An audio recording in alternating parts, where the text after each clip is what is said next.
Assalamualaikum warahmatullahi wabarakatuh. Di sini saya akan sedikit menjelaskan tentang analisis fikih terhadap penundaan sholat dalam situasi darurat medis.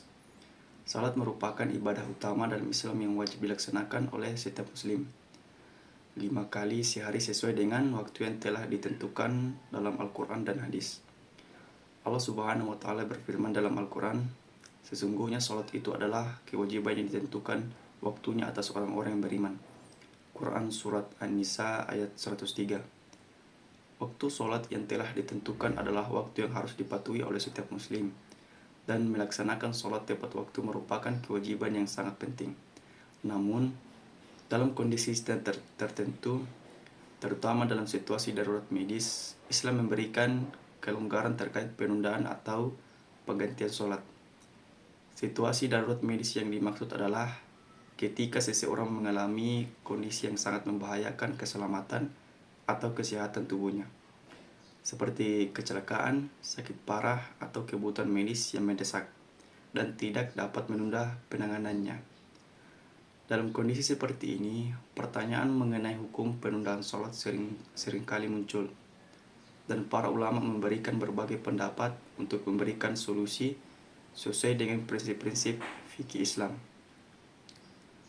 Dalam konteks darurat medis, penundaan sholat tidaklah dilarang secara mutlak, melainkan diperbolehkan dengan pertimbangan bahwa kesehatan dan keselamatan tubuh merupakan hal yang harus dijaga. Dalam hal ini terdapat beberapa pendapat dari para ulama mengenai cara penundaan sholat. Sebagian ulama berpendapat bahwa sholat boleh dijamak, yakni menggabungkan dua waktu sholat yang berbeda menjadi satu waktu. Ada dua jenis jamak yang bisa diterapkan dalam situasi darurat medis ini, yaitu jamak takdim dan jamak takhir. Jamak takdim adalah mengerjakan sholat lebih awal dari waktu yang seharusnya. Misalnya seseorang mengalami kecelakaan atau sakit parah bisa melaksanakan sholat zuhur lebih awal sebelum waktunya habis, dengan menggabungkannya dengan sholat asar jika waktu asar sudah mulai masuk. Sebaliknya, jamak takhir adalah menunda sholat hingga waktunya yang lebih akhir. Dalam contoh kasus yang sama, sholat zuhur bisa ditunda dan dilaksanakan bersama sholat asar di waktu asar. Jika seseorang tidak mampu melaksanakan sholat pada waktu yang telah ditentukan, selain jamak, jika keadaan darurat medis berlangsung cukup lama sehingga sholat tidak dapat dilakukan pada waktunya, maka sholat yang tertunda dapat diganti atau qada. Setelah keadaan darurat tersebut berakhir, qada adalah mengganti sholat yang ditinggalkan dengan mengerjakannya setelah waktu yang seharusnya berlalu. Hal ini tentu saja tidak berlaku bagi orang yang hanya malas atau sengaja menunda sholat tanpa alasan darurat. Penundaan sholat hanya dibolehkan bagi mereka yang benar-benar dalam kondisi darurat yang menghalangi mereka untuk melaksanakan sholat tepat waktu. Para ulama dari berbagai mazhab memberikan pandangan yang berbeda terkait dengan penundaan sholat dalam situasi darurat medis. Mazhab Hanafi menyatakan bahwa seorang muslim boleh menunda sholat dalam kondisi darurat medis, asalkan ada alasan yang jelas dan sahih yang membenarkan penundaan tersebut. Misalnya, dalam keadaan sakit yang mengharuskan perawatan medis. Dalam kondisi seperti ini, jika seseorang tidak dapat berdiri untuk sholat, maka ia boleh melaksanakan sholat dengan cara duduk atau berbaring sesuai kemampuannya. Mazhab Maliki memberikan pandangan yang lebih ketat mengenai penundaan sholat. Namun mereka juga mengakui bahwa dalam keadaan darurat medis yang sangat mendesak, penundaan sholat atau bahkan menjamak sholat bisa dibenarkan jika itu adalah pilihan terbaik untuk menjaga kesehatan atau keselamatan. Mazhab Syafi'i dan mazhab Hambali lebih fleksibel dalam memberikan kelonggaran terkait penundaan sholat, dengan mengizinkan untuk menjamak sholat atau mengganti sholat yang tertunda. Dalam situasi darurat medis, selama ada alasan yang sahih, kedua mazhab ini menganggap bahwa kemudahan dalam melaksanakan kewajiban ibadah adalah bagian dari prinsip Islam yang lebih luas, yang mengutamakan kemaslahatan umat.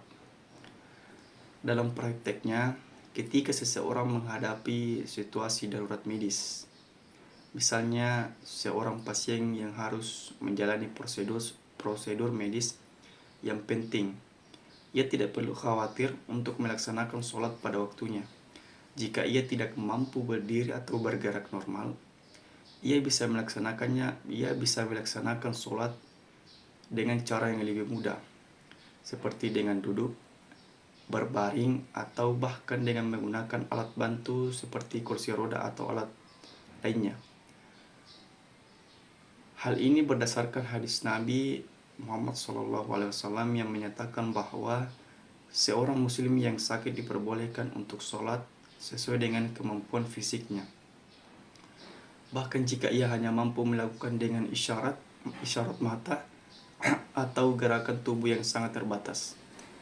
Prinsip ini juga mencerminkan betapa Islam sangat memperhatikan kondisi fisik dan mental umatnya, serta memberikan kelonggaran selama tidak ada unsur kesengajaan dalam meninggalkan kewajiban. Selain itu, dalam beberapa kasus ekstrim, misalnya seseorang yang sedang menjalani operasi besar atau dalam keadaan kritis di rumah sakit, ulama dapat memberikan fatwa untuk menunda sholat atau menggabungkannya dengan alasan bahwa keselamatan hidup lebih diutamakan daripada kewajiban ibadah yang tidak dapat dilaksanakan dalam keadaan tersebut. Dengan demikian, prinsip utama yang dipegang dalam fikih Islam adalah kemudahan dan kelonggaran bagi umatnya, terutama dalam menghadapi situasi yang sulit atau darurat. Meskipun salat adalah kewajiban yang sangat penting, Islam mengutamakan bahwa keselamatan jiwa dan kesehatan tubuh harus tetap dijaga.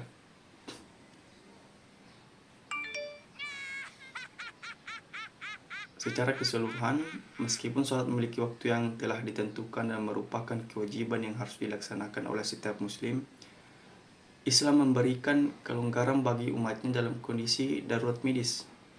Dalam situasi seperti ini, seseorang muslim dapat menunda atau mengganti sholat dengan cara yang lebih mudah, seperti dengan menjamak sholat atau melaksanakannya setelah keadaan darurat selesai, tanpa mengabaikan kewajiban untuk tetap melaksanakan sholat.